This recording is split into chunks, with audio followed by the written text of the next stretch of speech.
L'avion ne peut pas atterrir partout.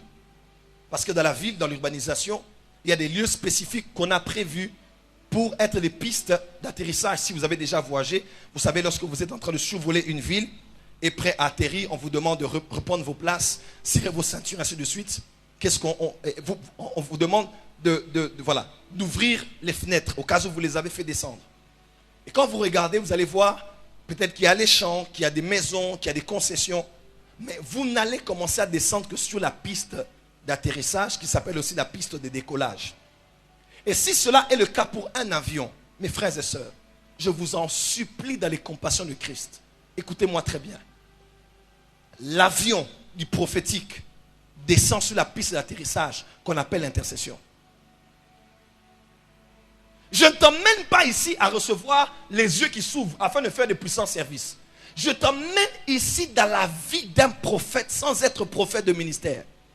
Tu ne peux pas être prophète en qui Dieu mettra sa confiance. Il t'emmènera devant des chefs d'État, devant des rois, des autorités publiques, culturelles, des grandes personnalités. Tu parleras sur des vents, tu parleras sur des mers, tu parleras sur des océans, tu parleras sur diverses zones linguistiques. Dieu ne peut pas t'amener à ce niveau de confiance tant qu'il n'a pas confiance en toi lorsque tu es à genoux. Tant qu'il n'a pas confiance en toi quand tu n'as pas fini une liste de prière en citant du premier à la 20e personne. De la première à la 20e personne à genoux dans la prière. Je vous donne un secret, d'accord? Je peux le faire? Certaines personnes m'ont posé la question, papa, le niveau de la voyance, on est très béni par ce que Dieu fait avec toi, ainsi de suite. Bon, j'ai toujours eu ces choses, c'est vrai que maintenant, j'ai décidé d'y entrer en profondeur.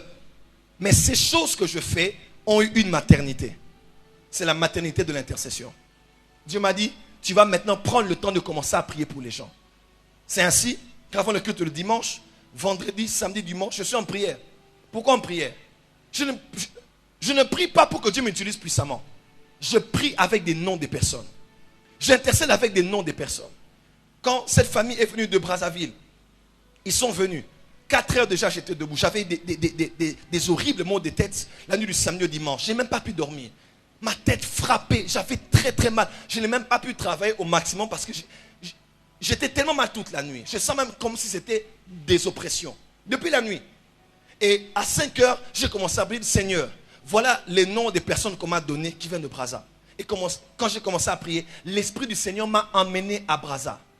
J'étais sur la rue Sassou-Nguesso, le boulevard. Je suis arrivé devant un lieu. J'ai vu le nom. Je suis entré, j'ai vu les responsables. J'ai vu leur nom, poste, nom, prénom. Nom, poste, nom, prénom. Quand j'ai montré à Colombe, elle n'en revenait pas. Et quand je priais, Dieu m'a parlé, Dieu m'a dit, son problème à elle, elle n'a pas d'enfant. Mais tu ne le diras pas en public. Pourquoi? Parce que c'est une affaire sensible. On ne peut pas le dire forcément en public comme ça. Et quand elles sont entrées au bureau vers 18h, 19h, j'ai dit, votre vrai problème, c'est que je n'ai pas vu d'enfant. Elle a dit oui. J'ai dit, c'est ça le vrai problème. Mais quand vous rentrez, Dieu vous donne des enfants. Donne-moi la main plus fort que ça. Et quand Dieu commence à te faire confiance à ce niveau, Dieu va commencer à te parler pour les nations. J'ai remarqué que quand je priais beaucoup pour les nations, Dieu me parlait pour les nations. Quand j'ai commencé à beaucoup prier pour les gens, Dieu a commencé à beaucoup me parler pour les gens. Parce que Dieu ne peut te confier des secrets des gens que quand il sait que tu es un homme qui est dans le secret et qui est capable de prier, de pleurer, de gémir pour le salut de quelqu'un. J'ai prié, je pense, hier pour mon fils Christian et ma fille Mélanie. Pendant que je priais pour Mélanie, paf, puisque je priais pour elle, j'ai vu les gens qui sont attachés à elle. J'ai vu sa maman, j'ai vu le papa, j'ai vu d'autres gens que je ne connais pas. J'ai commencé à prier. Mais vous savez, tout ce que le prophète voit, ce n'est pas tout ce qu'il dit. Parce que prophétiser, ce n'est pas dire ce qu'on voit. Il y a des choses que tu vois, pas parce que Dieu te l'a montré, mais parce que tes yeux spirituels ont vu. Bon, je ne sais pas comment vous expliquer. Il y a des choses que je peux voir. Ce n'est pas que Dieu m'a fait voir, c'est mon esprit qui a vu. Mais ça ne veut pas dire que si je dis ça, que j'ai prophétisé. Prophétiser, c'est parler de la parole. C'est dire ce que Dieu a dit. Et non ce que tu as vu. Oh, quelqu'un a compris? C'est très fort ce que j'ai dit. Ainsi, quand je commençais à prier, j'ai dit, Seigneur, je prie pour Mélanie. Je commençais à prier pour elle. J'ai eu le nom de l'une de ses amies. Et Dieu m'a dit, elle n'est pas ici. Je l'ai appelée vers 22h. J'ai dit, je vois-t-elle, est-ce qu'elle est ici? Elle dit, non, elle n'est pas ici. J'ai dit, voilà ça. On doit prier pour elle. Je ne la connais pas. Elle ne prie pas chez nous. Elle prie ailleurs. Mais quand j'ai accepté, depuis des mois, de livrer ma vie à l'intercession, j'ai commencé à voir la navigation. Les choses ont commencé à s'ouvrir. Parce que je ne prie pas seulement pour avoir un ministère prophétique charismatique. Mais je prie pour voir les gens sauvés. Parce que Dieu m'a rappelé ce verset. C'est par un prophète qu'Israël est sorti de l'Égypte. La solution d'une église liée, la solution d'un peuple lié, la solution d'une famille, c'est un prophète. Le prophète est l'agent de Dieu. Quand Dieu veut faire quelque chose, la personne qui choisit, c'est un prophète. C'est le prophète qui ouvre. Et écoutez-moi, mon père spirituel a dit, le mouvement prophétique est là et pour rester, pour demeurer. Et je crois que c'est le temps du prophétique. Mais tu ne peux pas si tu n'as pas le cœur d'une mère. Tu ne peux pas si tu n'es pas capable de pleurer pour quelqu'un. Comment est-ce que tu regardes les informations? Comment reçois-tu une nouvelle de l'église? Oh, telle personne est tombée. Telle église a des problèmes. Depuis un temps, plus je pratique cela, plus ma vie s'éloigne des critiques. Ma vie s'éloigne des moqueries. Ma vie s'éloigne de minimiser les gens. Parce que plus tu pries pour les gens, tu n'auras pas le temps de les critiquer. Comment reçois-tu une nouvelle de l'église? Sur une soeur, sur un frère? C'est pour se moquer, c'est pour rire, c'est pour se fâcher, ou bien c'est pour se mettre à genoux et prier. Mes frères et sœurs, la vie d'un prophète, la vie du prophétique, c'est une vie d'intercession. Tu dois apprendre à prier pour les gens. Sur ma tablette, j'ai les noms des gens. Des fois, je peux être là en train de prier. Je prie pour Daniel, mais il ne sait même pas que je prie pour lui. 3 jours, je prie pour lui. Je peux recevoir à cœur de prier pour Esther, ou de prier pour quelqu'un d'autre, ou même pour les gens qui ne sont même pas de cette église. L'un des exercices difficiles que tu m'avais donné récemment, c'était de prier pour 5 personnes, mais qui m'ont fait du mal dans la vie. Dieu m'a dit, tu vas prier pour eux. Et plus j'ai commencé à prier pour eux, plus j'ai commencé à vouloir les pardonner, plus j'ai commencé à vouloir prier avec eux, plus j'ai commencé à vouloir les laisser se réconcilier avec moi. Pourquoi? Parce que le cœur de l'intercession, c'est le cœur de Dieu. C'est comme ça que Jésus a fini toutes ses missions, mais en allant au ciel, il n'est pas allé chanter. En allant au ciel, il n'est pas allé prêcher. En allant au ciel, il n'est pas allé se reposer. En allant au ciel, il n'est pas allé construire des maisons pour nous. Non, non. En allant au ciel, qu'est-ce qu'il allait faire? Il est allé s'asseoir à la droite du Père et aller intercéder en notre faveur. Ma prière que tu sois un intercesseur. Et ça, beaucoup de gens ne veulent pas. Les gens veulent du KFC, du McDonald's. Papa Fumo Langamiso. Il n'y a pas d'autre fétiche, c'est la prière. Tu pries combien de temps? Tu cherches combien de temps? Est-ce que tu pries pour le Congo? Est-ce que tu pries pour le président? Est-ce que tu pries pour sa famille? Est-ce que tu pries pour les nations? Quand tu apprends qu'il y a élection quelque part, est-ce que tu as prié? Pendant que j'ai entendu Mauritanie, je vous ai dit ça hier, j'ai entendu Mohamed. Dieu m'a dit prie. Je n'ai pas eu beaucoup d'autres détails, mais c'est tout ce que j'ai reçu. J'ai commencé à prier. J'ai commencé à prier. J'ai commencé à prier. J'ai commencé à prier. La Bible déclare, Dieu cherche un homme qui se tienne à la brèche et qui peut prier. Est-ce que Dieu peut trouver un homme ce soir?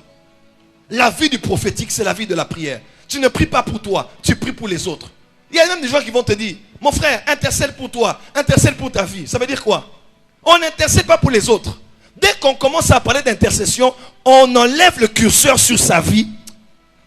On enlève le curseur sur sa santé. On enlève le curseur sur son mariage. Quand on dit intercéder, c'est prier en faveur d'autres personnes. Vous allez voir quelqu'un, j'étais en train d'intercéder 2 heures du temps pour lui-même. Mais quand on prie pour les autres, tu n'arrives pas à prier. Tu es loin du prophétique. Parce que le prophétique, c'est pour les hommes et les femmes qui savent prier pour les autres. Il y a des gens pour lesquels je prie qui ne me connaissent même pas. Je ne leur dirai même jamais. Même pas pour dire que j'avais prié pour toi. Jamais.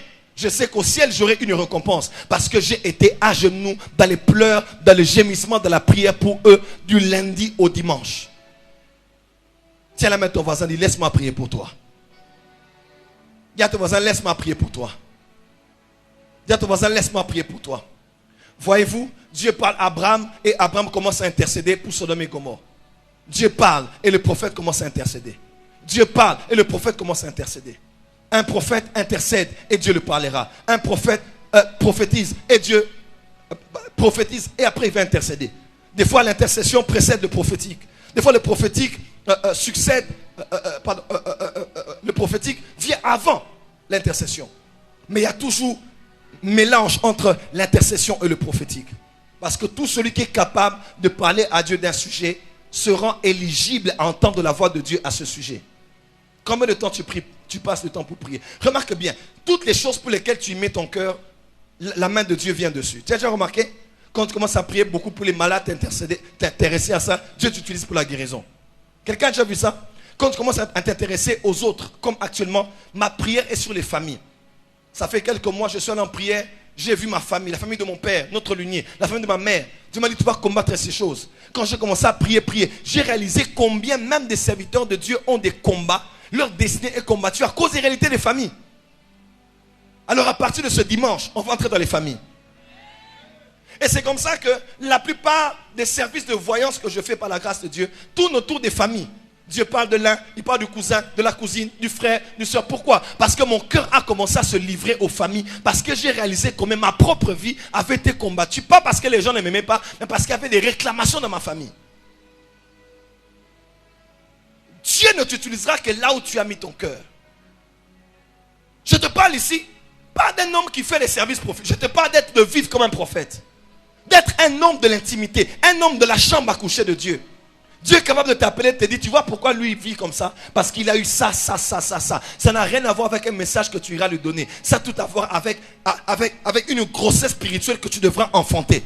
Et le jour où tu sentiras que tu as la paix, c'est le jour où cette personne aura la délivrance totale. Tu ne lui diras rien, sinon au ciel, elle apprendra que tu avais gémi en secret dans la prière pour lui. Est-ce qu'on a des intercesseurs aujourd'hui? On a des accusateurs, des parleurs, des profiteurs, des amateurs. Tout ce qu'il y a de heurts à la fin. Mais on a peu d'intercesseurs. Est-ce que tu peux commencer à intercéder? Est-ce que tu pries pour les autres? On a action prophétique quand on commence à intercéder. On commence à mettre le cœur. Ce cœur, j'ai commencé à l'avoir quand? Quand j'ai commencé à fréquenter de plus près mon père spirituel.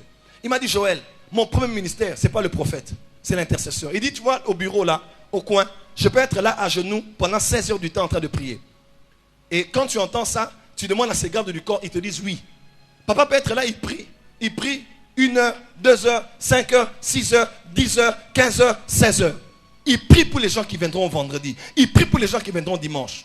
Et quand il sort, il fait comme ça. Et il prêche. Dieu commence à l'utiliser pour donner des solutions aux gens. Tu ne peux donner les tablettes à Israël que si tu as été en secret avec Dieu. C'est le Moïse qui est en secret avec Dieu qui prend les tablettes, qui peut donner cela au peuple. Tu ne peux lire les écrits que ceux que tu as vu Dieu écrire en secret devant toi. Qu'est-ce que tu vois Dieu te dire en secret? Quand tu es encore un enfant, tu veux que Dieu t'utilise sur la chair. C'est sur la chair que tu vas entendre Dieu. Non, les grands apprennent à entendre Dieu avant. C'est pour cela que les grands travaillent les services avant que les services ne commencent. Il peut entrer au culte, il peut savoir exactement qu'est-ce qui va se passer. Pourquoi? Parce que son cœur était là pour les gens. Archbishop Benson Idahosa, on l'a fait appel aux États-Unis pour une grande réunion. Il a dit je n'irai pas. On dit mais le président des États-Unis sera là. Il dit je n'irai pas. Pourquoi? Il dit parce que samedi c'est mon jour de prière. Je le prépare en prière parce que dimanche les gens viendront. Certains sont désespérés, ils veulent mourir. Un jour un mercredi, si j'ai reçu une soeur, j'ai pleuré. J'ai demandé qu'on me laisse, mais le protocole ne savait pas. J'ai dit laissez-moi un moment, je suis au téléphone. J'ai pleuré.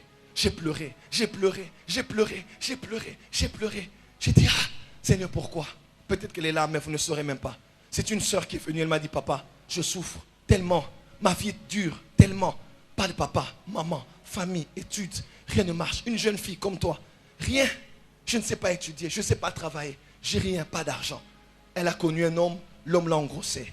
Et elle a eu un enfant. L'enfant malade, elle malade, l'enfant malade, elle est fatiguée. Elle regarde le futur, il n'y a pas de futur. Elle regarde derrière elle, c'est la misère. À gauche, à droite, il n'y a personne.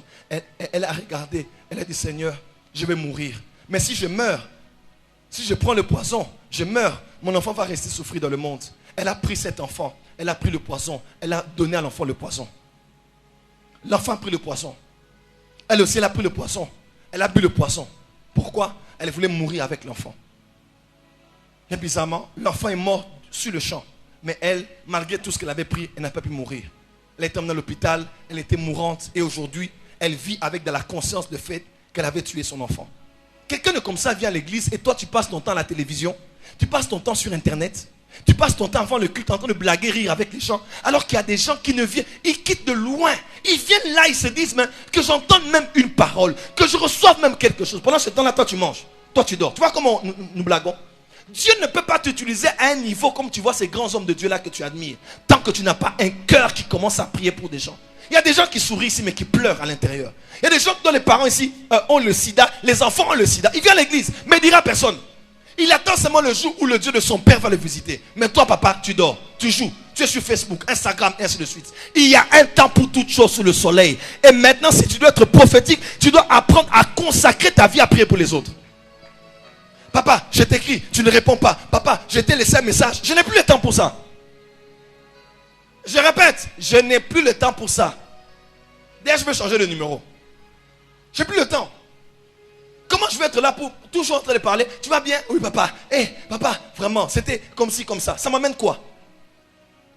Mais si je prie et que je suis pas au téléphone, je peux t'aider toi. Dis à ton voisin, c'est le temps de se consacrer. Tiens ton voisin, dis c'est le temps de se consacrer. Change de voisin, dis c'est le temps de se consacrer. Change de voisin, tiens ton voisin, dis à ton voisin c'est le temps de se consacrer. Le jour où tu apprendras maintenant à mettre ton cœur pour le peuple, Dieu te oindra. Comme ça que Jésus a vu, descendant de la barque, il a vu le peuple venir comme un troupeau qui n'a pas de berger. Il eut compassion d'eux. Là où il y a l'intercession et la compassion, on finira par la révélation. Et quand tu deviens prophète, ou que tu vis comme un prophète, tu ne te précipiteras pas à parler. Des fois, il y a des prophéties des gens que je reçois ici pendant le culte, mais je ne leur dis même pas. Je dis, Seigneur, je prendrai le temps de prier. Je vais prier jusqu'à ce que. Et quand je suis venu de Ouagadougou, Christian m'a appelé, m'a dit, papa, on a vu les services que tu as fait là-bas. Papa, pardon. Amène-nous ça ici. Je sais qu'on ne t'honore toujours pas. On te donne des fois des mots de tête. On ne te respecte toujours pas. Mais pardon, papa. Pour l'église, l'église en a besoin. Même pour la croissance. Même pour l'attraction. Même pour les solutions, papa. Amène-nous ça ici. Et j'ai dit à Dieu, je veux commencer à prier pour mes enfants. Et remarquez bien, j'ai prophétisé pour presque tous mes enfants. Du protocole, de la chorale. Vous avez remarqué ça? Parce que je me suis dit, je vais commencer à prier pour eux. Seigneur, je prie pour Bénédicte. Là où elle est. Bénédicte, Seigneur. Bénédicte. Je la vois, ça fait des années. Mais je dis non, je vais être à genoux pour elle. Et quand j'ai commencé à parler à Dieu, paf, paf, paf, paf, paf. La voix du prophétique qui demeure, qui est mature et qui engendre des réveils dans les nations, c'est le prophétique qui est né de l'intercession. Et non de l'imposition des mains. Parce que tout le monde veut qu'on les impose les mains. Mais personne ne veut prendre le temps de parler à Dieu. Écoutez-moi, il y avait le lieu saint, le parvis, le lieu saint, le lieu très saint. Dans le lieu très saint, il y avait l'arche. Et Dieu avait dit dans Exode, c'est là que je te ferai entendre ma voix. Mais remarquez bien, mes très chers frères et sœurs, avant d'entrer là où Dieu parlait dans le Saint des Saints, il y avait un autel. Le deuxième autel qu'on appelait quoi? L'autel des... Et d'Apocalypse, on dit que les prières sont les parfums sont les prières des justes. C'est quand les justes commencent maintenant à prier, à élever des prières devant Dieu. La prochaine étape de l'intercession ou de la prière, c'est la révélation. Troisième accès. Dis à ton voisin, bienvenue demain à la veillée. Troisième accès. L'entretien de l'esprit. L'entretien de l'esprit. L'entretien de l'esprit. L'entretien de l'esprit. It's okay. L'entretien de l'esprit. Le centre de ton être, c'est ton esprit. Et lorsque lui, il est illuminé, il est élargi, il est éclairé, il est éveillé, la carrosserie qui s'appelle le corps. Le temps est arrivé où tu dois devenir un homme spirituel. Un homme spirituel, ce n'est pas celui qui fuit le péché seulement, non. Un homme spirituel, c'est celui dont l'esprit a le volant de sa vie. Ton esprit est le chauffeur, il conduit ton âme, parce que c'est ton âme qui donne la direction et ton corps suit. Alors, c'est ton esprit qui doit être entretenu. Je vous donne certaines choses, écoutez-moi très bien. Le Seigneur Jésus-Christ a dit pour terminer, prenez garde que vos esprits ne s'alourdissent par les excès du manger et du boire et par les soucis de ce siècle. Là où tu es esprit, âme et corps. 1 Thessaloniciens 5, verset 20. Que le Dieu, notre Dieu vous purifie votre être tout entier. Esprit, âme et corps. Esprit, âme et corps. Tu entretiens ton corps, n'est-ce pas? Tu entretiens ton âme par le renouvellement de l'intelligence lorsque ta pensée est frottée à la pensée de Dieu que tu lis dans les Écritures ou que tu entends par la parole de la foi. Mais ton esprit doit connaître un entretien. Écoutez-moi très bien. Est-ce que je peux avancer? Balance les mains que je te vois. Balance les mains que je te vois. Tout ce que tu vois de l'autre côté sont des choses que Satan a triché chez nous. Mais des choses que le pentecôtisme et le monde évangélique nous a empêchés de connaître et de savoir. Isaac a été entre deux prophètes, Abraham et Jacob. Et Isaac, au centre de ces deux prophètes, il est né d'Abraham et il a engendré Jacob qui prophétisait sur les 12. Vous vous rappelez? Mais Isaac, on dit, c'était un homme qui aimait la méditation. C'était un homme calme, qui aimait ce qui aimait le repos, tout ce qui était là où il y avait c'est là où Isaac aimait rester. Et Isaac, celui qui méditait, il a engendré un prophète qui lui a bâti la maison d'Israël. Écoutez-moi très bien.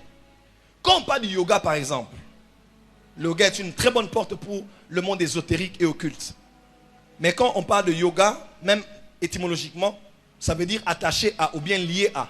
Quand on parle de religion, ça veut dire aussi attaché à ou bien lié à. C'est pratiquement les mêmes choses.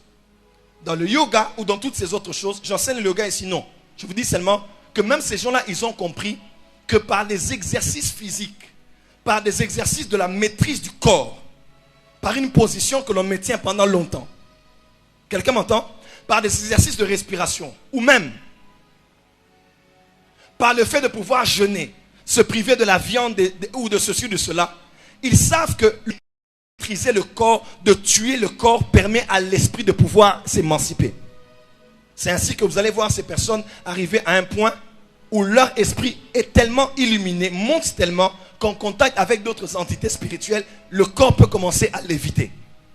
J'avais mon grand frère qui vient souvent ici, beaucoup de gens le voient. Une fois, on était au Bénin, on avait l'un de nos amis, c'était son ami d'ailleurs, il était plus âgé que moi. Il entre dans la chambre, il voit son ami qui était en position lotus et qui montait. En fait, ce n'est pas le corps qui est monté, c'est l'esprit qui est monté qui a fait monter le corps. Quelqu'un entend ce que je veux dire?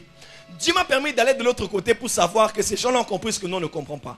Écoute-moi, lorsque tu es capable de maintenir ton corps quelque part, à genoux, pendant 5 heures, tu permets à ton esprit de monter. Ah, tu n'as pas entendu. Lorsque tu es capable d'avoir mal aux genoux et de garder ton corps dans une seule position pendant 3 heures, sache que ton esprit commence à prendre le dessus. Parce que l'apôtre Paul a dit, je traite durement mon corps. Le je là, c'est qui? C'est l'esprit. Les pratiques spirituelles sont les choses qui entretiennent l'esprit, frère. De la même manière qu'on entretient une voiture. De la même manière, on m'a dit, papa, la voiture a un problème parce qu'on sent l'odeur ou le bruit ou tout ça. On fait quoi? On va aller emmener la voiture dans l'entretien. L'apôtre Paul dit, entretenez-vous par des psaumes, par des hymnes, par des cantiques spirituels, chantant l'Éternel de tous vos cœurs. Quelqu'un me comprend? Dis à ton voisin, entretien spirituel. Est-ce que tu sais entretenir ton esprit? Moi, des jours, je prie comme ça avec Sainte-Seine, lundi au dimanche, Sainte-Seine. Pourquoi? J'entretiens mon esprit. Je garde mon esprit en contact avec le ressuscité. Celui qui était mort et ressuscité pour moi. Celui qui par son sang m'a lavé, m'a purifié. Je fais quoi? J'arrose mon intimité avec lui. Une fois, je me dis, je vais seulement prier en langue à 3 heures du matin.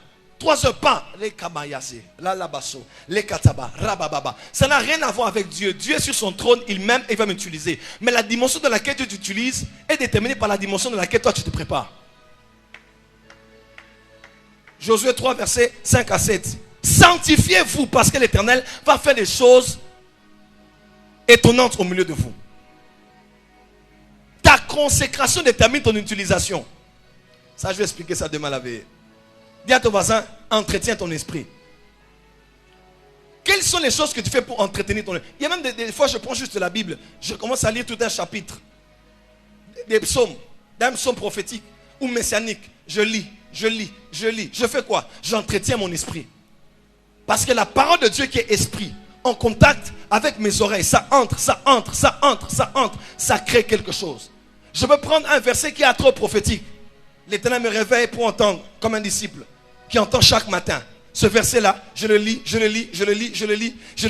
au point où l'esprit de ce verset-là va entrer en moi et ne me laissera jamais dormir le matin.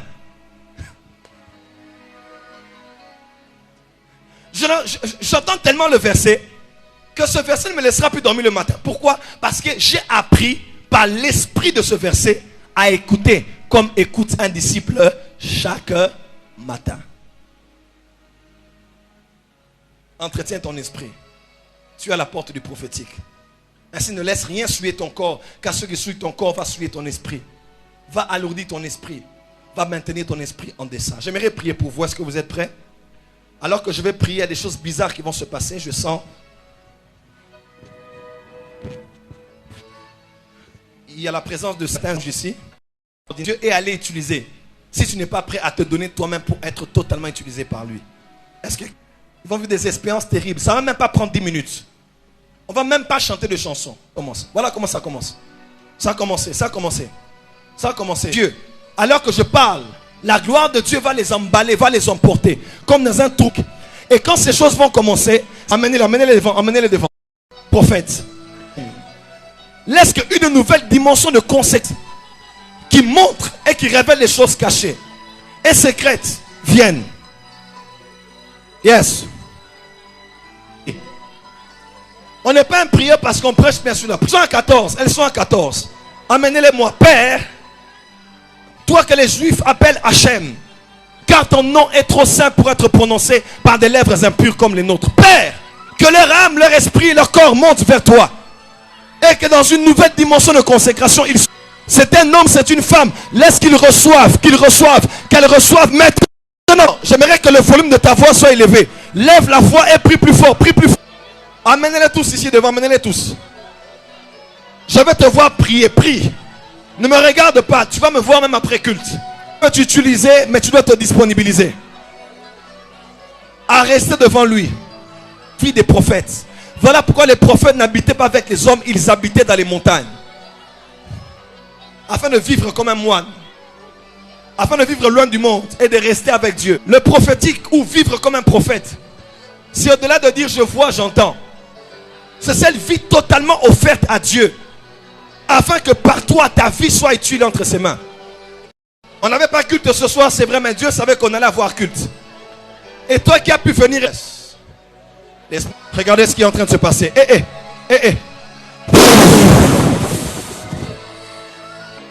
La 4e fois.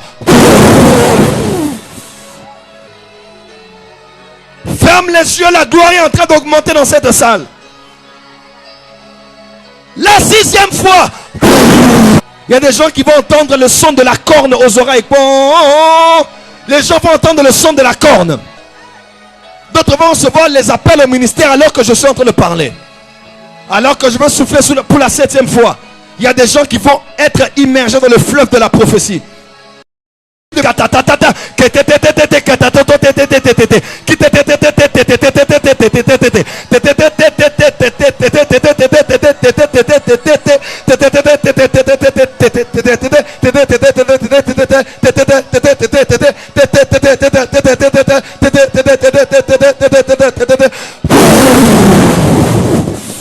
C'est parti.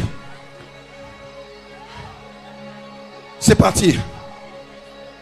Il y a des gens qui vont dormir ici, ils vont aller en extase.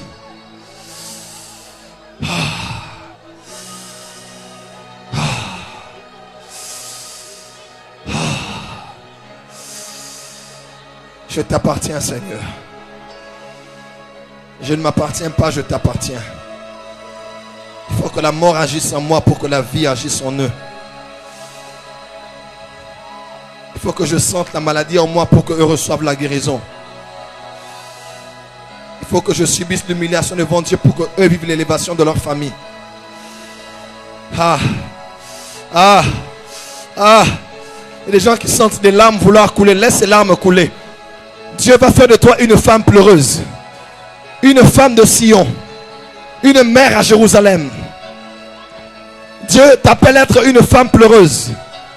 Une femme qui pleure pour les nations. Une femme qui pleure pour les abandonnés et les délaissés. Une femme qui prie.